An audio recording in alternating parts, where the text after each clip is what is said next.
Bismillah. Assalamualaikum warahmatullahi wabarakatuh. Alhamdulillah rabbil alamin. Hamdan katsiran thayyiban barakan fi kama yuhibbu rabbuna wa yarda. Anak-anakku kelas 6 yang Bapak banggakan. Semoga kalian beserta keluarga dalam keadaan sehat selalu dan dalam perlindungan Allah Subhanahu wa taala. Baik, kita lanjutkan materi tematik. Kita sudah masuk ke buku tema 4. Subtema 1, pembelajaran 1. Tema 4 mengenai globalisasi. Subtema 1 mengenai globalisasi di sekitarku.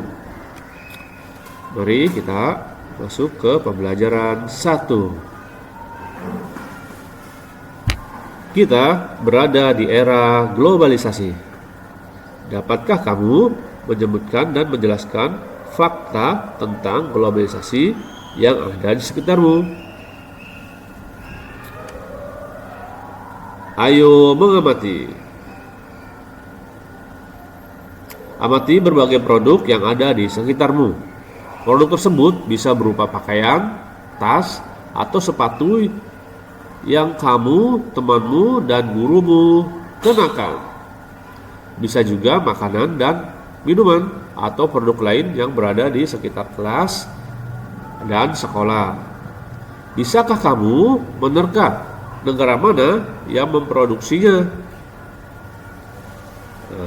Kalian isi kolom pada tabel ini, nama produk dan negara asalnya. Berhubung kalian sedang belajar daring di rumah, maka kalian bisa perhatikan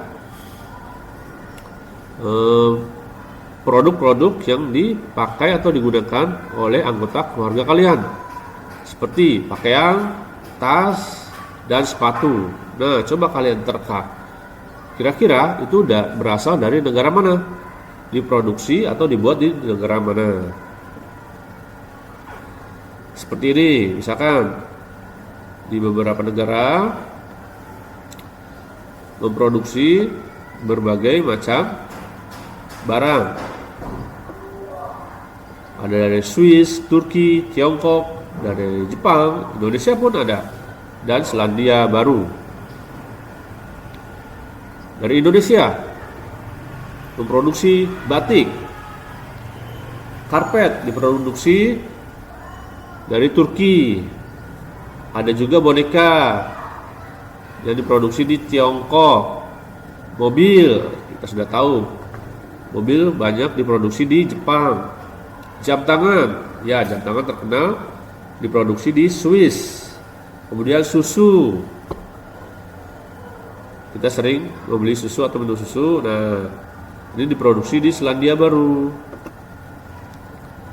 Ya, globalisasi memungkinkan beragam produk dari negara lain dapat kita temui.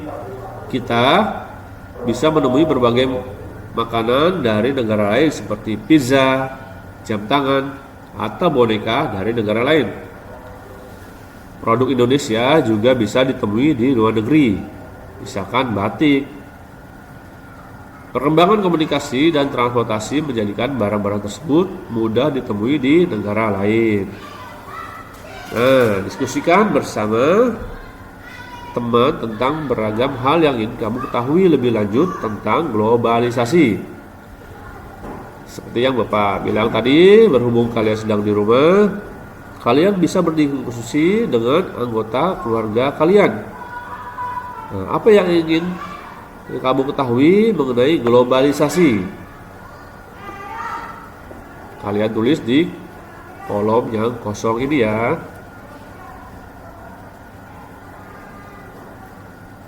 Ya. Kemudian kita masuk ke pelajaran IPS. Pada era globalisasi ini, Indonesia juga melakukan kerjasama dengan negara lain termasuk dengan negara-negara ASEAN. Bagaimana peran Indonesia dalam kerjasama di bidang sosial budaya dengan negara-negara ASEAN? Kalian simak teks yang akan Bapak bacakan ini. Judulnya, Menlu Hillary Clinton promosikan angklung ke dunia. Tahu sendiri, angklung buatan Indonesia. Kalau kalian tahu, angklung dibuat di daerah Bandung biasanya. Nah, ini adalah gambar situasi ketika memainkan angklung berubah drastis pada puncak acara penampilan angklung interaktif yang dipimpin oleh Saung Mang Ujo. Kita simak. Menjelang akhir pertemuan ke-44 Menteri Luar Negeri ASEAN, tepatnya pada tanggal 22 Juli 2011. Pada malam hari di Hotel Nusa Indah Bali diselenggarakan acara makan malam. Acara tersebut dihadiri lebih dari 50 menteri luar negeri. Tampak Menteri Luar Negeri Amerika Hillary Clinton dan Menteri Luar Negeri dari negara-negara ASEAN yang lain seperti Cina, Rusia, Uni Eropa, para negara-negara peninjau dan negara-negara tamu dari berbagai negara lain. Tentu saja berbagai makanan tradisional dihidangkan juga dan berbagai kesenian daerah ditampilkan seperti tarian-tarian tradisional dari Jakarta, Bali, dan Aceh. Sebagai acara puncak adalah penampilan angklung interaktif oleh Saung Mang Ujo. Semua hadirin dibagikan angklung berbagai tangga-tangga, kemudian memainkannya secara bersama-sama yang dipimpin oleh Daeng Ujo. Tampak semua undangan berbahagia. Mereka dihadiahi angklung yang baru saja mereka mainkan sebagai tanda mata oleh-oleh dari Indonesia. It's for you, a souvenir from Indonesia, kata Daeng Ujo, sang komandan. Malam yang berkesan itu sangat membantu dalam menciptakan iklim yang kondusif. Malam tersebut membuat pertemuan para menteri luar negeri ASEAN dan berbagai pertemuan bilateral lainnya berlangsung sukses. Foto Ibu Hillary Clinton pun menghiasi berbagai surat kabar di dunia. Berkat angklung, Bu Hillary Clinton pun menjadi duta Indonesia. Nah, ini beritanya sumbernya dari www.kompasiana.com. Setelah kalian menyimak teks yang barusan Bapak baca, kemudian kalian cermati pertanyaan berikut yang berdasarkan artikel tadi. 1. Bagaimana bentuk kerjasama Indonesia dengan negara-negara Asia Tenggara di masa globalisasi ini? Bagaimana? Kedua, bagaimana peran Indonesia dalam kerjasama tersebut? Perannya apa? Peran Indonesia. 3. Bagaimana peran angklung dalam acara tersebut? Nah, apa yang membuat angklung nih?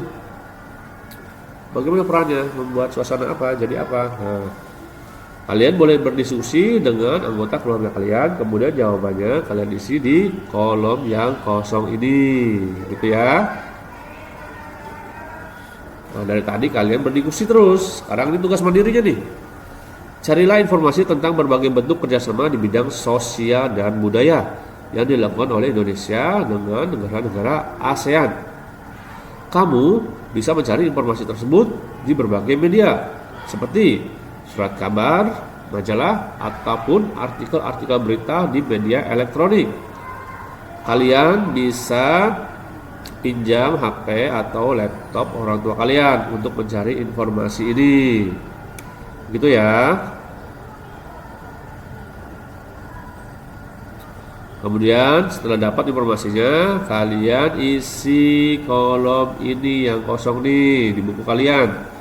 Kerjasama Indonesia dengan negara-negara di Asia Tenggara di bidang sosial budaya di masa globalisasi.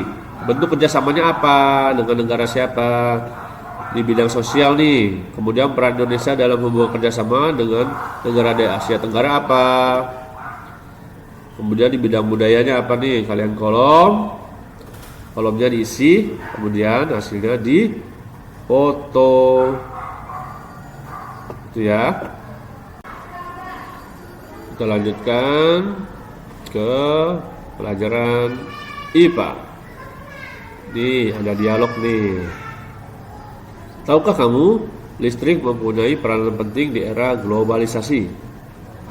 Kemudian temannya bertanya, bagaimana produksi listrik di era globalisasi ini? Ayo kita diskusikan. Kita sering mendengar bahwa abad 20 merupakan abad globalisasi. Berbagai peristiwa dari berbagai belahan dunia dapat kita saksikan langsung melalui layar televisi pada jam, menit, atau bahkan detik yang sama. Kita dapat berhubungan dengan sanak saudara, kerabat, atau sahabat yang berada di negara lain dengan mudah. Kita seakan hidup dalam satu desa yang sangat besar. Itu saking mudahnya. Ayo membaca. Simak teks eksplanasi ilmiah berikut ini. Menghasilkan energi listrik. Nah, ini ada angkanya di urutan proses dalam menghasilkan listrik. Pembangkit listrik tenaga air. Karena kita menggunakan sumber utamanya yaitu air. Urutannya mulai dari 1, 2, 3, 4, 5, 6, 7, 8, 9, 10 sampai bisa kita nikmati listrik di rumah-rumah. Listrik memiliki peran penting di era globalisasi. Tidak dapat dipungkiri bahwa globalisasi terjadi karena perkembangan teknologi di berbagai bidang yang didukung oleh peran listrik sebagai sumber energi di dalamnya. Dengan ditemukannya televisi, komputer, dan telepon genggam, handphone, HP, arus informasi kemudian menyebar dengan begitu cepat ke berbagai negara di berbagai belahan dunia. Kebutuhan akan listrik kemudian menjadi suatu hal yang harus dipenuhi bagi semua negara di era globalisasi saat ini. Listrik dihasilkan di pusat pembangkit menggunakan beragam sumber energi. Dalam hal ini kita menggunakan air. Pada PLTA, pembangkit listrik tenaga air, airnya dari waduk atau sungai, itu yang nomor 1, kemudian masuk melalui pintu. Kalian lihat pada gambar nanti, itu yang nomor 2. Kemudian diatur oleh katup pengaman. Pada nomor 3, air kemudian masuk ke tangki pengaman tekanan. Itu nomor 4. Kemudian air di dalam pipa pesat yang nomor 5 itu mengalir dan mengarahkan air ke turbin. Perhatikan pada nomor 7, melalui katup pengatur tekanan. Nomor 6, untuk mendapatkan tekanan energi yang besar. Nah, energi potensial air ini kemudian menggerakkan turbin karena aliran air tadi. Energi gerak tersebut kemudian diubah menjadi energi listrik oleh generator. Nah, energi listrik ini dari generator kemudian diatur kapasitas tegangannya dan dialirkan oleh transformer. Itu pada nomor 9. Energi listrik ini kemudian dibagikan ke konsumen oleh saluran transmisi. Jadi nanti listriknya setelah menghasilkan listrik dari generator itu kemudian ada tempat penyimpanan energi listrik. Kemudian diatur tegangannya, dikecilin supaya bisa dialirkan ke rumah-rumah, supaya bisa yang kita nikmati saat ini. Komponen utama pada semua pembangkit energi listrik adalah turbin dan generator. Turbin tersebut harus bergerak untuk menghasilkan energi gerak yang kemudian diubah menjadi energi listrik oleh generator. Energi penggerak turbin selain dari aliran air juga bisa didapat dari angin, PLTA, panas bumi, namanya PLTU, dan sumber-sumber energi lainnya dari nuklir bisa, PLTN dan lain sebagainya. Adapun sumber energi di daerahmu yang bisa digunakan sebagai pembangkit energi listrik apa? Apakah kalian mengetahuinya? Coba bisa kalian tanyakan ke orang tua kalian atau anggota keluarga kalian. Mungkin ada yang tahu. Nanti kalian baca kembali teksnya dengan teliti ya. Kemudian tuliskan informasi penting dalam setiap paragraf pada diagram berikut. Seperti biasa, pada paragraf 1, apa topik permasalahannya? Kamu tulis di kolom ini atau di buku tulis boleh.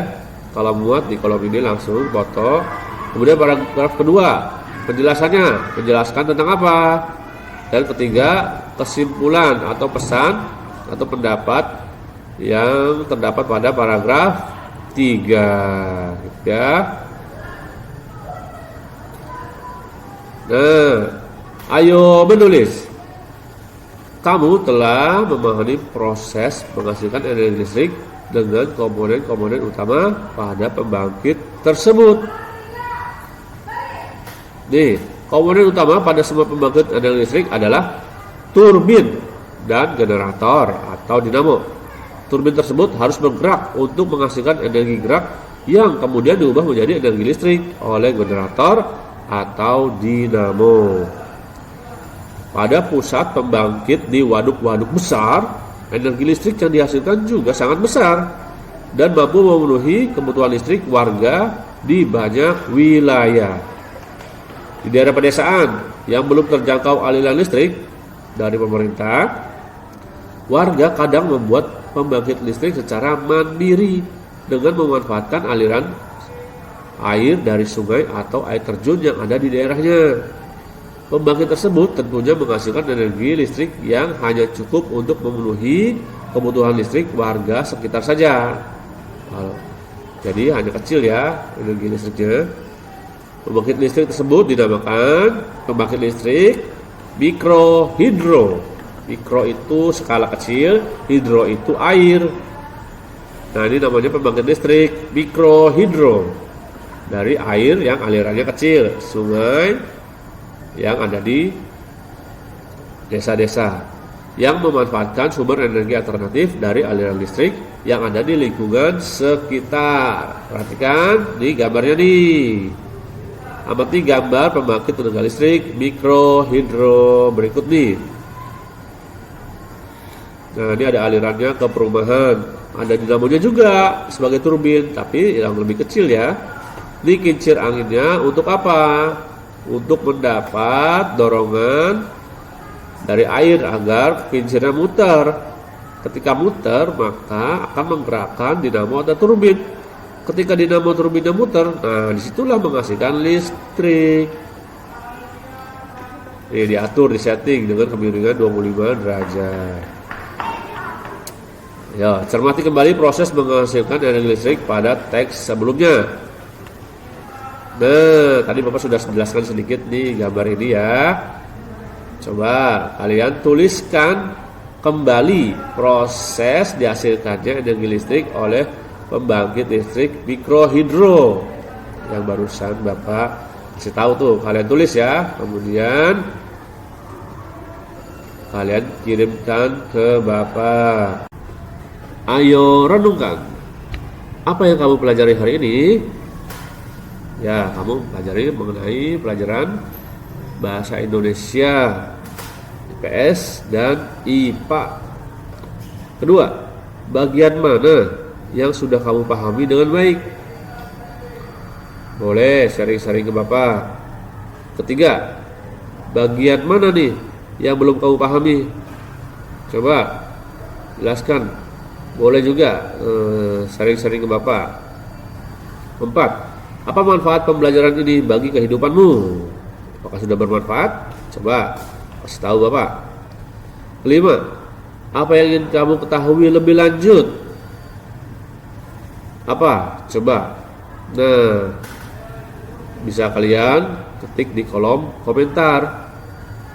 6. Pelajaran berharga apa yang kamu dapat terapkan dalam kehidupan sehari-hari? Coba setelah kalian mengikuti pembelajaran ini, coba kasih contoh.